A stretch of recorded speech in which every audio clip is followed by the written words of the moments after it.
Wow.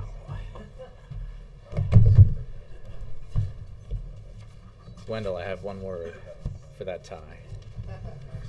Wow. Wow. Speaks to me. It's great.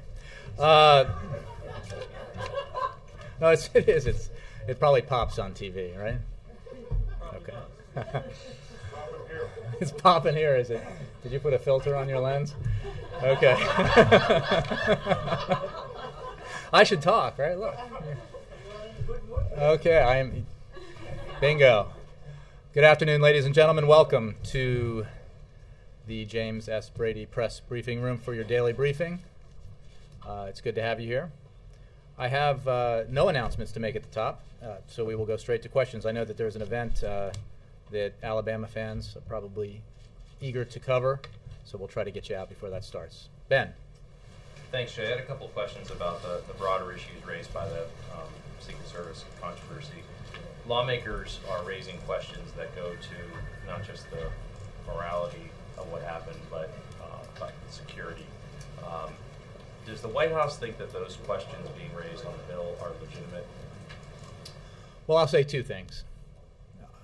First, as I think I said the other day, the Secret Service has made clear that with regard to this incident in Colombia, the president's security was never compromised.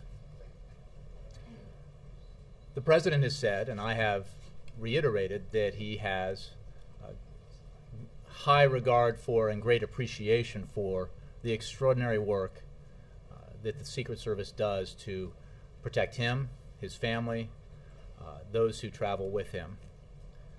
And that regard remains high to this day.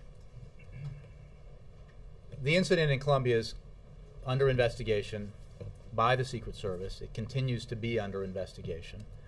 And questions about broader concerns that aren't related specifically to this incident, I think might be asked and dealt with after the conclusions are reached in this investigation. Right now, I hesitate to take questions on sort of broader thematic issues while this investigation is underway. The President is obviously awaiting the conclusions of that investigation, and for now, I think we'll keep focused on that. Okay, but while that Secret Service investigation is happening, and there's the military one as well about what happened in Colombia, lawmakers in their oversight capacity are asking those broader questions, and they're not waiting for the Secret Service investigation. They're scheduling their own hearings. Sure. I'm just wondering, from the White House perspective, the kind of questions that are being raised on the Hill are legitimate policy questions, or do you think that this is getting political? Well, look, the Secret Service is an apolitical organization that provides security and protection to presidents of both parties, of any party, first of all. Secondly, I don't know specifically what questions are being asked, but it is certainly legitimate for congressional members of Congress who have oversight responsibility to ask questions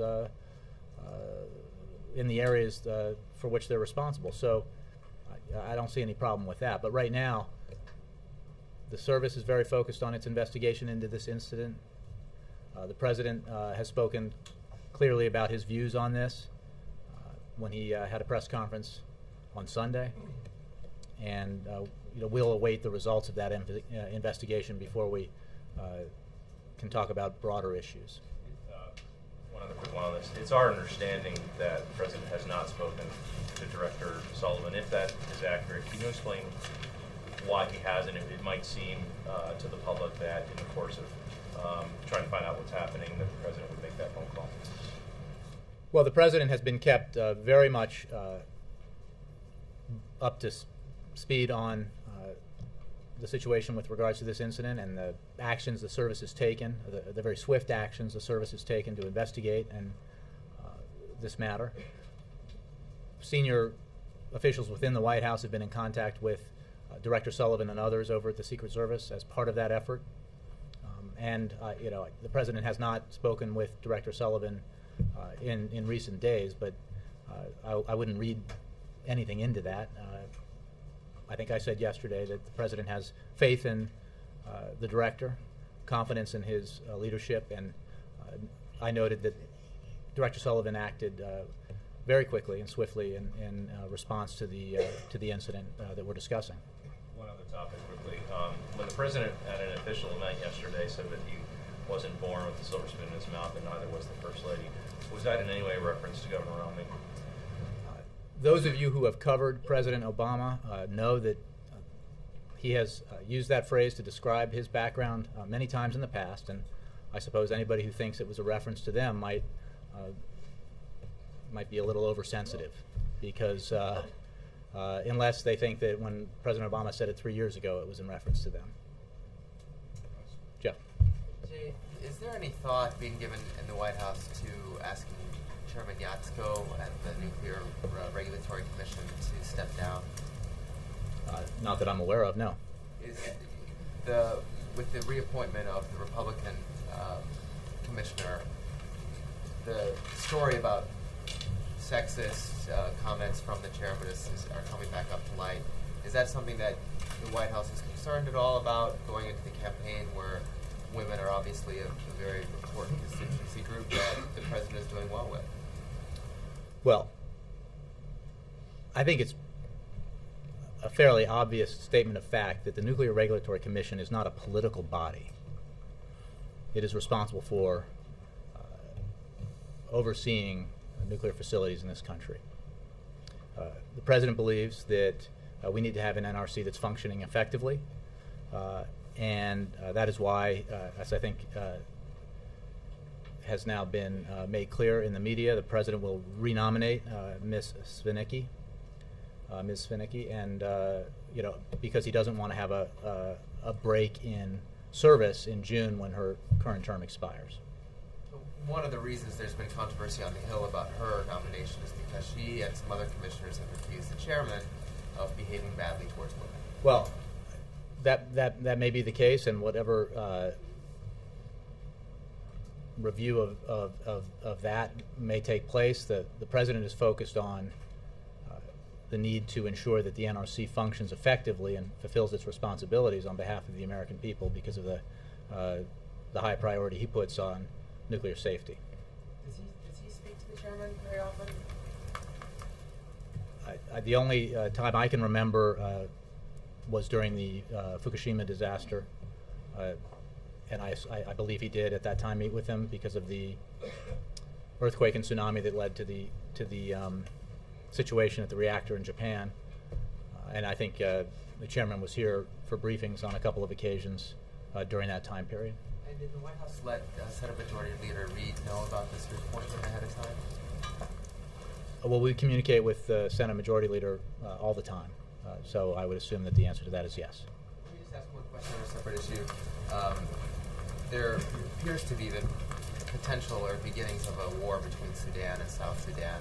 Is that something that the White House is watching, and what is your reaction to that? Well, we are, of course, watching that matter, and I've discussed it in the past from this podium. We're very concerned about stability in that region. We're very concerned about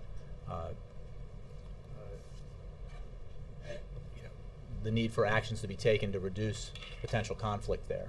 I don't have anything specific to discuss with you in reaction to recent developments in the last few days, but absolutely, we're very focused on this. Let me go Jessica J.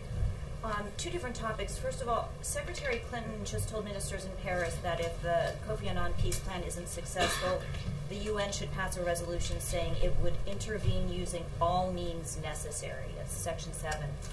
Why does the administration think that this is necessary and appropriate? That what is necessary and appropriate? That this is what the UN should do. And well, first of all, I think, again, the Secretary, as you report to me, has just said this, but we are very concerned about the failure thus far of the Assad regime to fulfill its obligations under the Kofi Annan plan that it promised it would. It is an incomplete ceasefire at best. We are working with our allies and partners within the Friends of Syria framework, as well as broadly with the United Nations, to consider next steps should the Annan plan not succeed. But ultimately, our focus is on the need for a ceasefire, the need for a withdrawal of government forces from regions of the country, the need to provide humanitarian and other non-lethal assistance to the Syrian people and the opposition, and the need for a peaceful process to begin that would allow the Syrian people to determine their own political future. Does that mean the U.S. would now be prepared to potentially provide arms to some of the... Our position has not changed, which is that we do not believe that is the right course of action, because further militarization of Syria could lead to even more devastating consequences. We believe there is still the possibility of the preferred outcome here, which is a withdrawal by Assad's forces, a ceasefire, withdrawal, and a political process that is peaceful, that allows the Syrian people to have a better future, and one that is more democratic.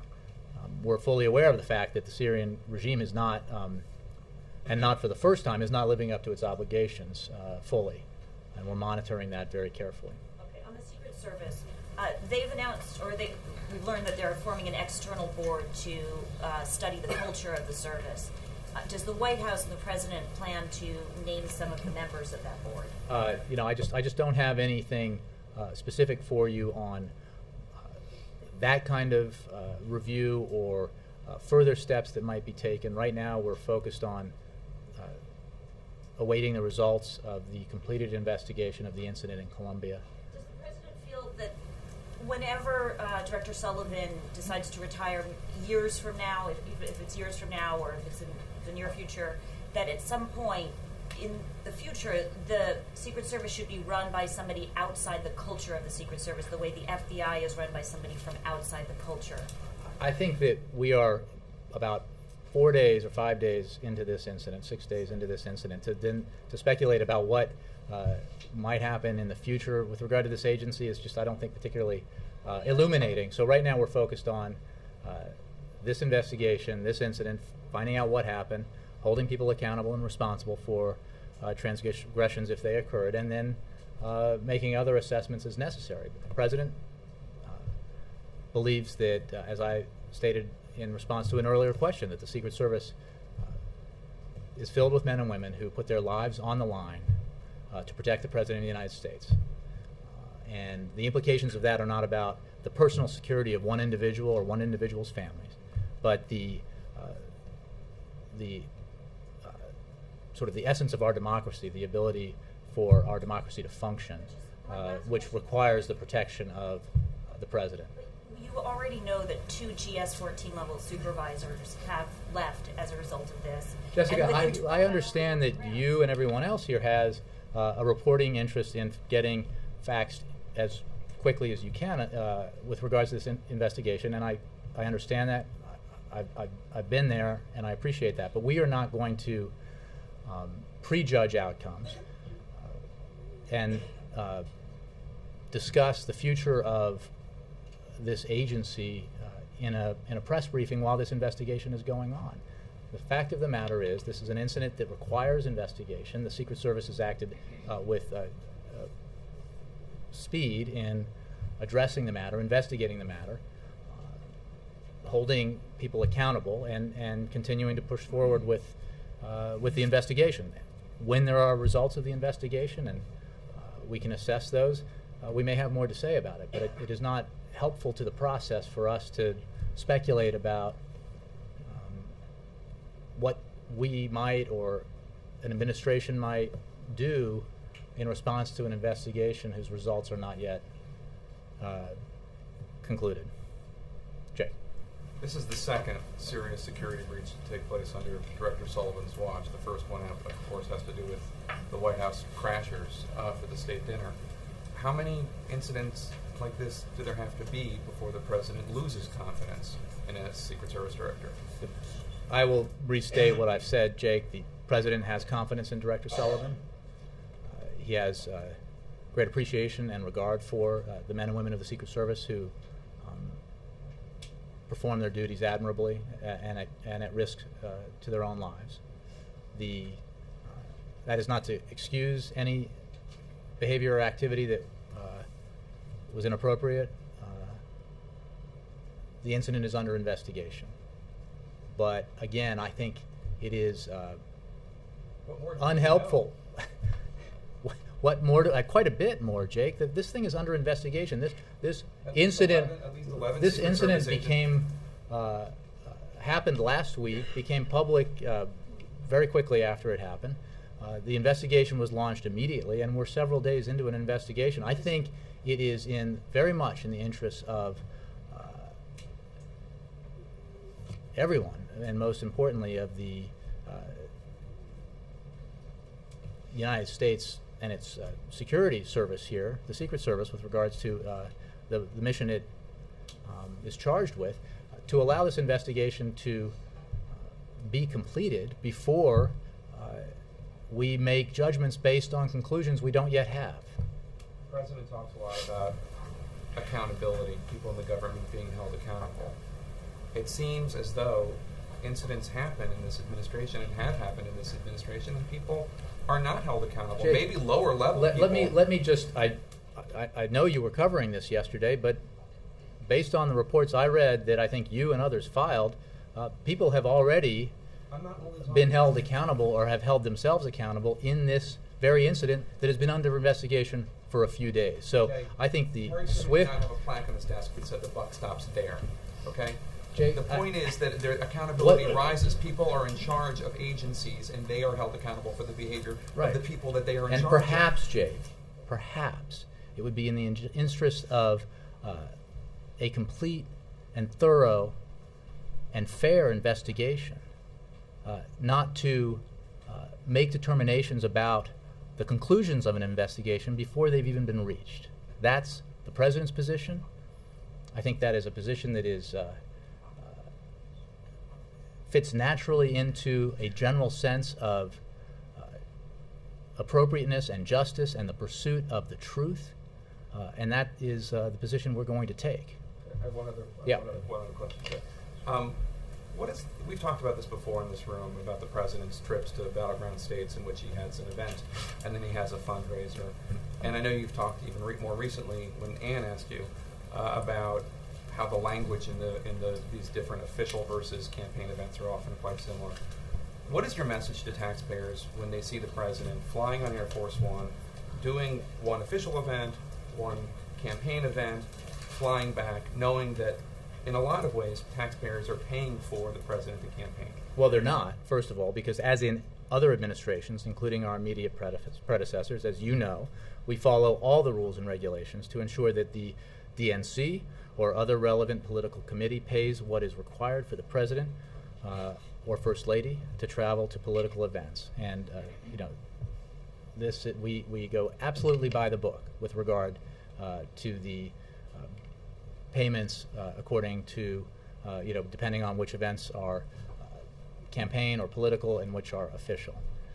The suggestion that there is something wrong with the fact that the President says the same thing about what his vision is and what his policies are and what his beliefs are in front of official audiences, non-political audiences, as he does in front of audiences who are his supporters, I think is kind of ridiculous. That, in fact, I think it is a testament to his absolute constancy and consistency. This goes back to Ann's question, that yes, when he stands before supporters who are donating to his campaign, who may be wealthy, and says it is only appropriate that the wealthiest among us do our fair share so that everybody gets a fair shot. That's the same message he has when he's talking about the need to pass the Buffett rule in the Senate. Totally, I think that's absolutely the way it should be. And again, with regards to the way these every president who's been running for re-election in our lifetimes, deals with these matters. I mean, it is by the book, very carefully done, and appropriately done. And as you know, Jake, President is the President 24 hours a day and 7 days a week, and he has to fly on Air Force One. He has to have security and communications. I mean, there are elements of his job that are always with him, regardless of the fact, whether he's in a campaign event or an official event, and costs are apportioned accordingly. But I think the issue is that President Obama is fundraising more than any president before. Each president, you could say this about each president, that he has broken records for fundraisers than the one before. But President Obama has attended dozens more fundraisers than President Bush had done at this point in his presidency, and is going to visit battleground states more than any president. Well, that's a fact that I'd like to contest, because when that was first raised, based on a Wall Street Journal article that included Virginia as evidence, the president's trips to Virginia as evidence of traveling to battleground states, but when it was noted that they didn't include that when assessing President George W. Bush's travel in 2004, they didn't include Virginia because nobody thought Virginia was contested, and if you did include Virginia, Bush actually traveled to more battleground states at an earlier period of time. So the president should not be penalized for the fact that the voters of Virginia decided to vote for him in 2008. 2008. States he's visited the most this year. And 2012, we hope. I'm sorry. The two states he's visited the most this year are Ohio and Florida. Mm-hmm. That's just a coincidence? Two very populous states, very important states. And I'm sure he'll be back to those states as well as others. We were recently in Oklahoma. I'm an eternal optimist, but I'm prepared to suggest that it's unlikely that anyone would call that a battleground state. He gave a major speech in Nebraska. Again, prepared to suggest that that's not a battleground state, although a portion of it was in 2008. If you look at everyone in the news organizations and all their maps about what states are up for grabs and that kind of stuff and say the president can't go to those states, you're basically saying he can't go to half the country. He can't go to, and probably far greater than half in terms of population. He can't go to... Nobody's saying he can't go to those states, Jake. The question is, should they be declared campaign trips? So you're saying he cannot make official make official trips to a significant portion of the country because you guys have declared them battleground states. And let me be clear. Some of the states you've declared battleground states had never been won by a Democrat before until 2000, for years and years before 2008, or President Obama won by double digits in 2008. But that's a battleground state now. Again, it is impossible for him to appropriately do his job and travel around the country and talk with the American people if he is guided by that kind of narrow view of what is a battleground state or a safe state for a Democrat or a safe state for a Republican. He's president of all the people, all of the United States, and will travel accordingly. Okay. Let me move around a little bit. Okay. Roger Running. Thank you. The president said on Sunday that he would withhold his anger on the Secret Service until the allegations were investigated. 3 people are now gone, so misconduct is really not a question. The investigation is continuing, Roger, and I think, as I've said a few times now, I think we will await the results of the full investigation, the complete results of the investigation. As I noted to Jake, obviously some action has been taken, but as has also been made clear, the investigation is still underway. So we'll await the results of that investigation. I have no update on that. I think, again, we'll wait until the investigation is completed. Ann, and then Donna, and then April. Sorry. Somebody from the West Wing Chief of Staff's office talked to any of the West Wing staffers or the Executive Office of the President staffers who were in Cartagena on what they know proceeded that week? Is there any involvement at all by members of the President's staff? There are conversations that have happened at senior White House staff levels with the Secret Service and with Director Sullivan, but not with regards, as I understand it, with regards to the incident itself, which has to do with members of the Secret Service and members of the military. You're confident there were no White House Executive Office of the President employees involved? I have not heard otherwise, Ann. Donovan. I'm going to change the tone to dogs. Has the president, does he know about the recent back and forth about Republicans picking out this section of his book where he eats dog and making a big issue out of it? And is there any opinion on whether that's, does he know about it? What does he think about it? What do you think of it? Well, like I said, he keeps up with the news. He may know about it. I don't know more than that. I think we're talking about a reference in his book to a period when he was 6 or 7 years old. Making a big deal out of it sounds like somebody who's trying to get out of the doghouse on something. But it just occurred to me to say that. I'll leave it at that. April, you're next. Yes. Back on the Secret Service, the President was talking about standards for those in the delegation that travels with him. But when you talk about standards with the Secret Service, can you get into their conduct clause and their contracts that they have to sign? I have no knowledge of any employment contracts that the Secret Service has. It's not my field. When they're hired, there is a certain... I would refer you to the Secret Service. Okay, now back on the Sudan with what Jeff had asked. Has the President had a chance to talk to China as of yet? George Clooney, when he was here, he said that the President did acknowledge he wanted to talk to China about the issues to help fix the problem there over oil. Well, in reference to that comment, I'm looking at sequencing here. I don't remember when that was in relation to the President's bilateral meeting with President Hu fairly recently. And while I would have to get back to you on specifics, when the President has a bilateral meeting with his Chinese counterpart, they cover a whole range of issues. And specifically set the stake out that the President would again, talk. I don't have. I can't remember if that was before or after the bilateral, but I will have to get back to you on whether or not Sudan was discussed at the bilateral. Nora. I know you've expressed that the President wants to wait until a full investigation has been completed in the Secret Service. Are you guys doing pieces on this? Am I picking up something here? But the director of the Secret Service has already revealed to members of Congress that at least 20 women were signed in as guests to this hotel where the President's staff and the Presidential Press Corps stayed. What was the President's reaction when he learned that 3 members of the Secret Service are now gone? I don't have a reaction to report to you. Again, the matter is still under investigation. The President made clear just a few days ago when he was asked about this that if the allegations that had surfaced in the media and been reported turned out to be true, he would indeed be very angry.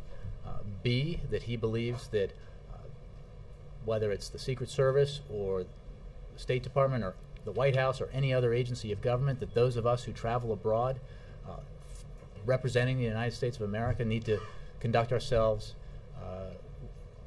appropriately, because we are representing not just him, but the entire country and every American across the country. And I think his views on this are quite clear.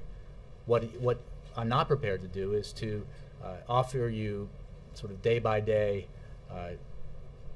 commentary on new revelations or even new actions taken with regards to this investigation while it's still underway. I don't think that's helpful to the process. The President's made his views clear as they are now while the matter is under investigation. When that investigation is concluded, I'm sure there will be an opportunity for you all to ask him questions at some point about this if you want to, or he may express his opinions more fully about it. But for now, it's not helpful to again offer day-by-day, play-by-play commentary.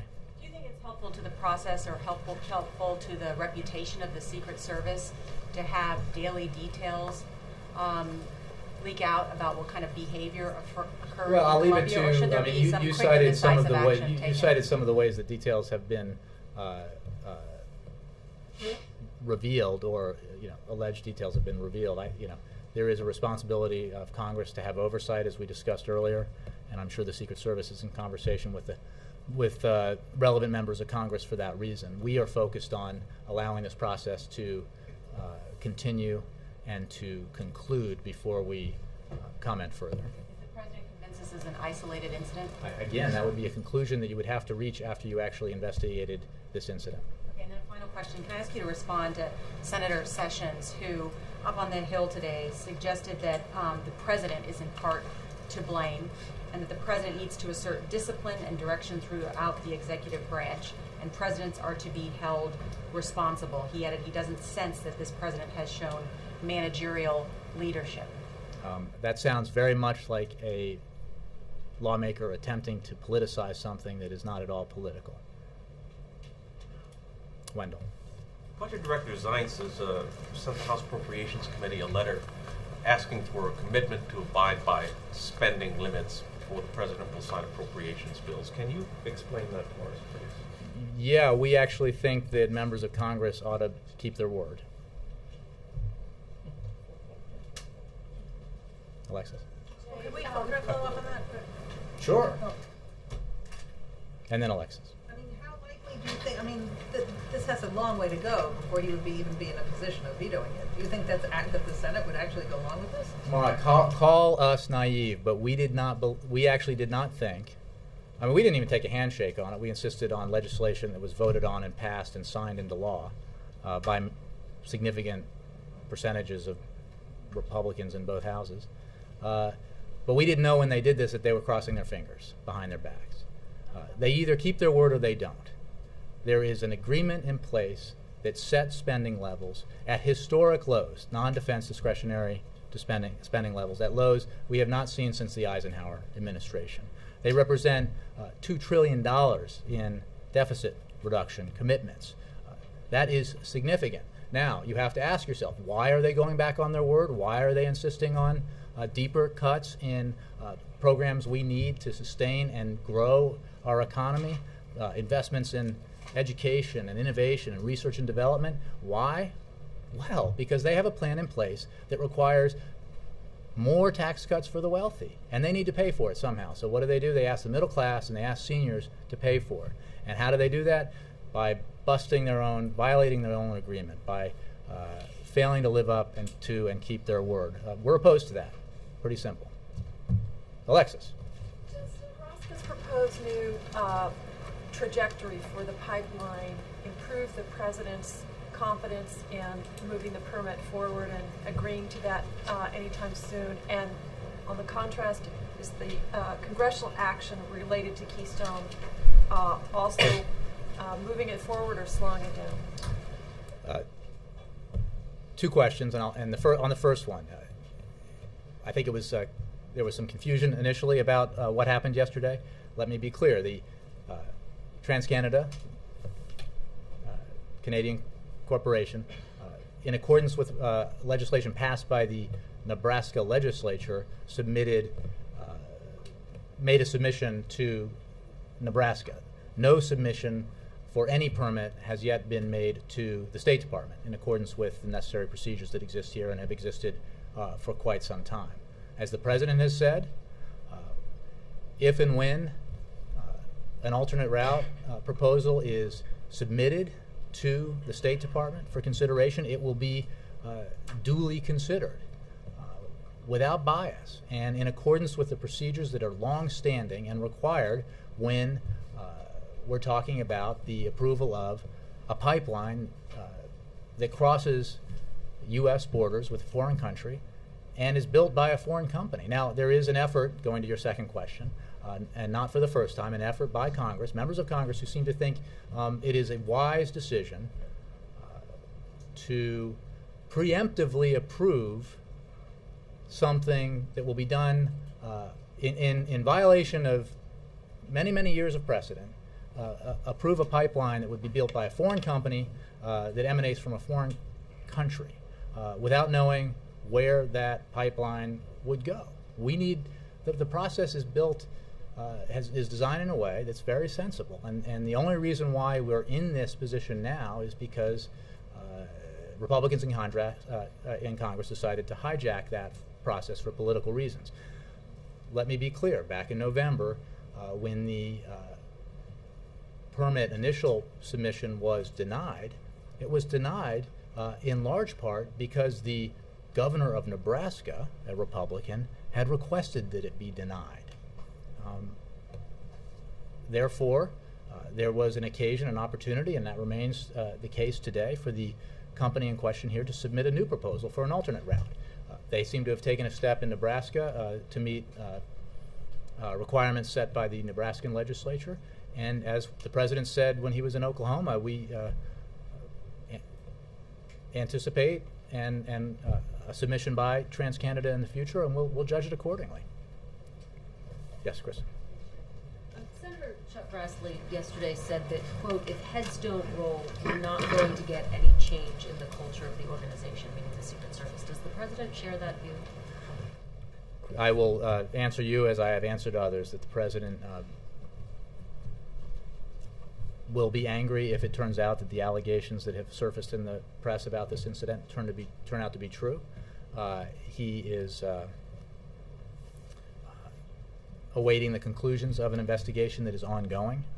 In response specifically to the comments by the senator you quoted, I think that based on the reports I saw in the media, there has been some accountability already, but this matter remains under investigation. Other individuals at Secret Service remain part of this review, and of course there's those individuals in the military. So the process continues. We will not offer day-by-day commentary on it, even as others might. Is he satisfied that the investigation is moving quickly enough, and does he have a date by which he would like to see this? I do not have a date for you. I think it is an observable fact that the investigation has moved, was started quickly, is moving with some speed. Having said that, I think it's important also that any investigation of this nature be done thoroughly and fairly. But I don't have a time frame to put on it. One of the Secret Service supervisors who was fired yesterday is reportedly planning to sue. How concerned is the president that this is going to drag out into an election year? Well, I make 2 points. One, I have no comment to make on that specific thing, and just to, again, contrary to the efforts of some apparently in Congress, this has nothing to do with politics or the election. Olivier. Jane, And then Carol. The answer to Jessica, it sounded like you haven't given up hope on the Annan plan, and I'm wondering, in a word, why? What's going on the ground in Syria that would give you any optimism at all that this is going to work? Well, let's be clear. We support the Annan plan, as has every member of the United Nations Security Council, as have numerous nations around the region and the world. But we are horrified by reports of significant violations of the ceasefire by the Syrian regime. Our ambassador to the United Nations, Susan Rice, is consulting with the Security Council today on next steps as the ceasefire continues to unravel. And I'm simply not, I don't want to get ahead of those consultations or what may emanate from them. It is still our hope, obviously, that Assad ceases to attack his own people, that he enforces a ceasefire and withdraws his soldiers and heavy equipment from those regions of the country that have been identified under the Annan plan. He does not seem to be abiding by that, and that is of great concern to us, and that's why we're having these consultations. I'm sorry, I did say Carol next, yeah. You said a couple of times that senior White House officials have been in touch with Director Sullivan. Who are those officials? I don't know every individual that has been in touch with the agency with regard to this, but senior officials within the on the White House staff, the Chief of Staff's office, have been consulting with Director Sullivan and others, and ensuring that the president is kept informed of this matter. But I don't have anything beyond that for you. I don't have any. I said the Chief of Staff's office. I don't have any names for you. And secondarily, on the fundraiser tonight at the W Hotel, why is that closed press? I'll have to look at it. If there are no remarks, I mean, we open fundraising remarks on a regular basis. If there are, if he's not making remarks and he's just visiting with folks, then they tend to be closed press. As someone who spent many hours on the driveway outside homes during the Bush administration at fundraisers, when the president then was making remarks, I can tell you that I'm glad that we're ensuring that you're there when he gives remarks at fundraisers. Yes, ma'am, in red. Oh, yeah, hi. Argentina the other day. I know you were asked this 2 days ago, but do you have anything further for us on that? I wish I did. I think I would have to refer you to the State Department. I can take the question again. I just don't have anything new for you on it. Sure. In green. Trying to mix it up a little bit here. Sorry. Jessica. Jessica, nice to see you. Does the White House have any response to the launch of the missile in India towards China, particularly the criticism by the Chinese press that Western powers were not condemnatory enough? Well, I'd say two things. One, we understand that India did test launch a ballistic missile earlier today.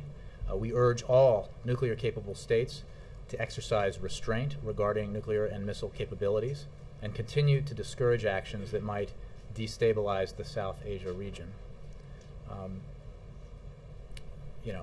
I would simply point out, because comparisons have been made to the DPRK and its actions, that India's record stands in stark contrast to that of North Korea, which has been subject to numerous sanctions, as you know, by the United Nations Security Council. Sure, go ahead.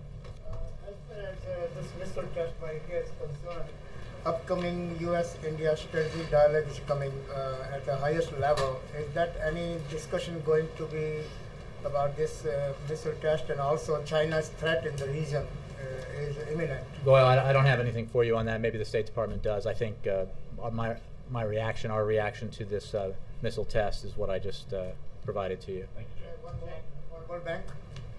Okay. World Bank just opened its meetings, and they are concerned about three things. One, poverty around the globe, high rise of oil prices, and corruption. And now World Bank has a new president, of course, selected by the president. Mm-hmm. It's great news for the World Bank officials. So anything President wants to say about these issues? Well, I think those issues all merit concern. Thank you very much.